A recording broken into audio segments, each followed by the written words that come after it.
The marketplace fell silent as the massive Korthak warrior's fist connected with the small woman's jaw. What he didn't know was that her husband had just returned from his mining shift. And humans, as the galaxy would soon remember, don't take kindly to anyone hurting their family.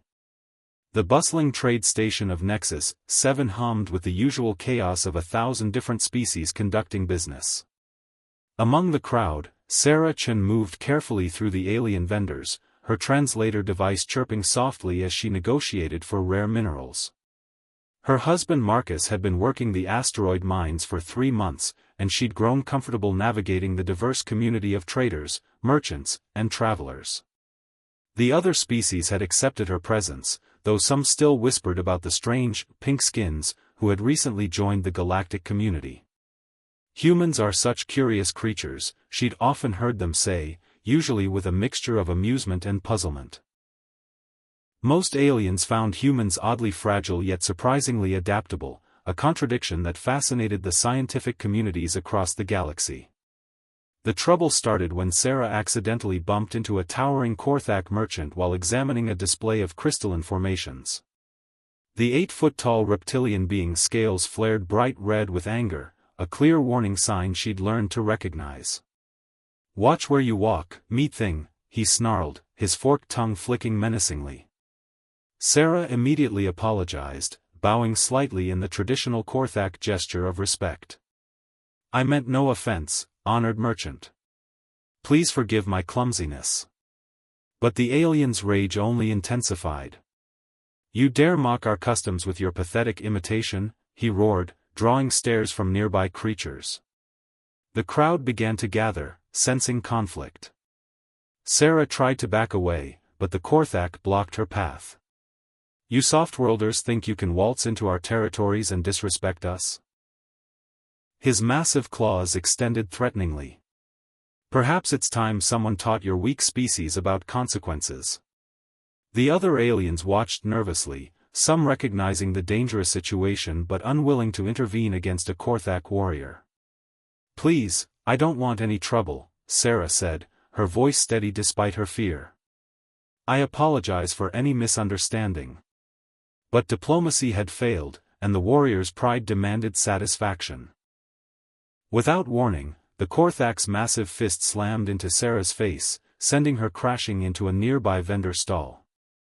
The sickening crack of breaking bone echoed through the marketplace as she collapsed among scattered merchandise. "That's what happens when inferior beings forget their place," the warrior bellowed triumphantly. The crowd gasped, but none dared challenge the powerful Korthak. Blood trickled from Sarah's nose as she struggled to remain conscious. Then, from the mining dock entrance, came a voice that made every human in the sector freeze. "Get away from my wife." Marcus Chen stepped into the marketplace, still wearing his mining exosuit, his face a mask of controlled fury. The Korthak turned, expecting another easy target. "Another pink skin wants to play hero," he laughed. "I'll break you just as easily." But something in Marcus's eyes made the smarter aliens begin backing away quickly. "You made one mistake, big guy," Marcus said, his voice deadly calm. "You hurt someone I love." The Korthak charged, confident in his superior size and strength. Marcus didn't dodge. Instead, he stepped forward and caught the alien's massive fist in his bare hand. The impact should have shattered every bone in his arm, but Marcus barely flinched. "Second mistake," he continued conversationally, "you assumed humans were weak." With a movement too fast for most eyes to follow, Marcus twisted the Korthak's arm and drove his knee into the creature's solar plexus. The 8-foot warrior doubled over, gasping. "We're not the strongest species in the galaxy," Marcus explained as he systematically dismantled his opponent. "We're not the fastest, or the smartest, or the most advanced." Each word was punctuated by another devastating blow. "But we're the most stubborn, and when you threaten our family, we become something else entirely." The Korthak tried to fight back, but Marcus moved with the terrifying efficiency of a predator.